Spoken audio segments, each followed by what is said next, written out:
नमस्कार, अस्सलाम वालेकुम। एक बहुत बड़ी खबर है और बहुत ही राहत देने वाली खबर है। अगर आपको सऊदी अरब पहुंचना है तो आपके लिए राहत भरी खबर है।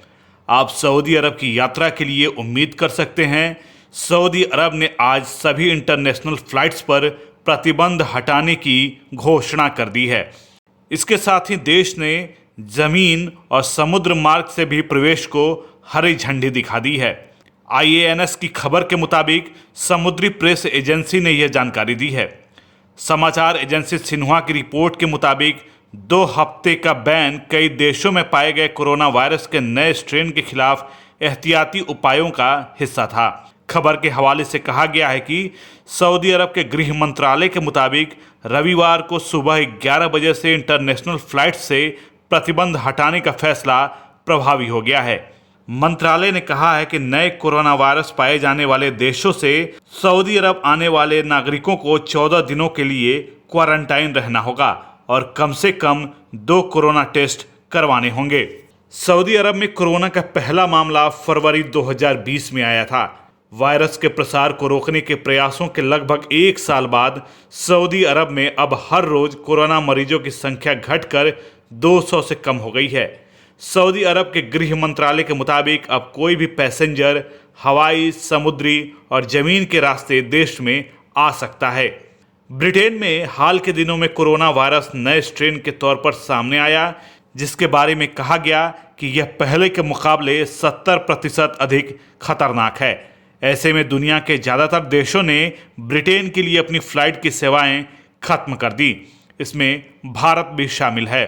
तो दोस्तों, आपको बता दें कि अगर आपको सऊदी अरब पहुंचना है तो आपके लिए राहत भरी खबर है। आप सऊदी अरब की यात्रा के लिए उम्मीद कर सकते हैं। सऊदी अरब ने आज सभी इंटरनेशनल फ्लाइट्स पर से प्रतिबंध हटाने की घोषणा कर दी है। इसके साथ ही देश ने जमीन और समुद्र मार्ग से भी प्रवेश की अनुमति दे दी है। सऊदी अरब में कोरोना के 82 नए मामले सामने आए हैं, जिससे कुल मामले बढ़कर अब 3,63,000 हो गए हैं। सऊदी अरब में कोरोना से होने वाली मौतों में भी काफ़ी कमी आई है। राज्य में कोरोना से करीब 7 मौतें हुई हैं। 7 नई मौतों को मिलाकर कोरोना से मरने वालों की संख्या अब 6,246 हो गई है। सऊदी अरब में अगस्त तक हर दिन 10 से अधिक मौतें दर्ज की गईं, लेकिन अब हर दिन होने वाली मृत्यु दर में भारी गिरावट दर्ज की गई है। मंत्रालय की माने तो 180 नई रिकवरी दर्ज की गई है, जिससे राज्य में कुल रिकवरी के मामले 3,54,443 हो चुके हैं।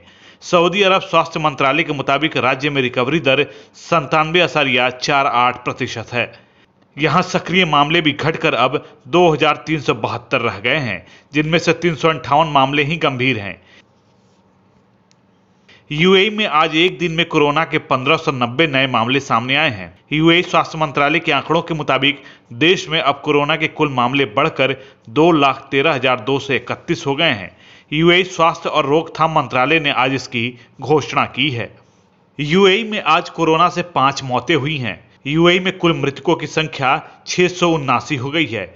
मंत्रालय की माने तो मिलने वाले कोरोना वायरस मरीजों की हालत स्थिर है और सभी का इलाज जारी है। हालांकि यूएई में रिकवरी के मामले भी बढ़ रहे हैं। यूएई में आज 1609 रिकवरी दर्ज की गई है, जिससे रिकवरी के कुल मामले बढ़कर 1,89,709 हो गई है।